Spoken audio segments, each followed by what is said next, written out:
ज्योतिष में कैरियर या विशेष प्रतिभा देखने के लिए जन्म कुंडली में कई कारक देखे जाते हैं। अगर हमें जानना हो कि कौन सा व्यक्ति वैज्ञानिक बनेगा या नहीं, तो मुख्य रूप से ये बातें देखी जाती हैं। बुद्धि और तर्क शक्ति का योग। बुध ग्रह गणना, तर्क शक्ति, शोध और वैज्ञानिक दृष्टिकोण का ग्रह है। अगर बुध मजबूत हो, उच्च राशि में स्वग्रही या शुभ ग्रहों से युक्त अथवा दृष्टि संबंध बन रहा हो, तो वैज्ञानिक बनने की क्षमता बढ़ जाती है।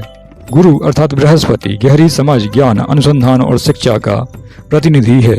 गुरु यदि पंचम, नवम या दसम भाव में मजबूत हो तो उच्च शिक्षा और रिसर्च का योग बना देता है। शोध और गुप्त ज्ञान की बात की जाए तो अष्टम भाव गहराई, अनुसंधान और रहस्यों से जुड़ा हुआ है। यदि अष्टम भाव भावेश मजबूत हो और बुध, राहु या शनि से संबंधित हो तो व्यक्ति रिसर्च और इन्वेंशन की ओर जाता है। राहु नया प्रयोग, टेक्नोलॉजी और असामान्य सोच देता है।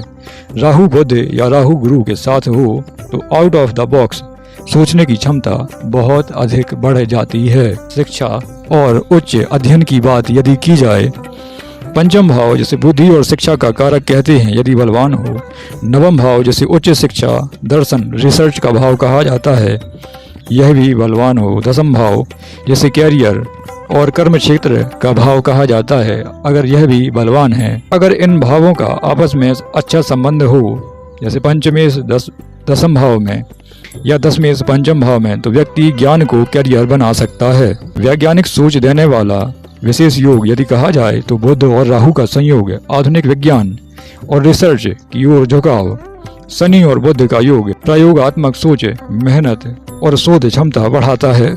गुरु और केतु का योग देखा जाए तो आध्यात्मिक व वैज्ञानिक गहराई देता है, छिपे हुए रहस्यों को जानने की क्षमता बढ़ा देता है। लगन पंचम और दसम भाव में अगर ये ग्रह शुभ रूप से जुड़े हों तो व्यक्ति वैज्ञानिक बन सकता है। दशा और ग्रहों का प्रभाव यदि देखा जाए, केवल योग होने से काफी नहीं है, सही समय पर ग्रहों की दशा, अंतर्दशा भी उच्च शिक्षा और वैज्ञानिक कैरियर की ओर ले जानी चाहिए। बुध, गुरु, शनि या राहु की दशा अक्सर वैज्ञानिक उपलब्धि दिलाती है। संक्षेप में यदि बात की जाए तो कुंडली में मजबूत बुध, गुरु, शनि और राहु का संबंध, पंचम, नवम और दसम भाव की शक्ति तथा अष्टम भाव का सक्रिय होना किसी को गहन शोध और वैज्ञानिक उपलब्धि की ओर ले जा सकता है।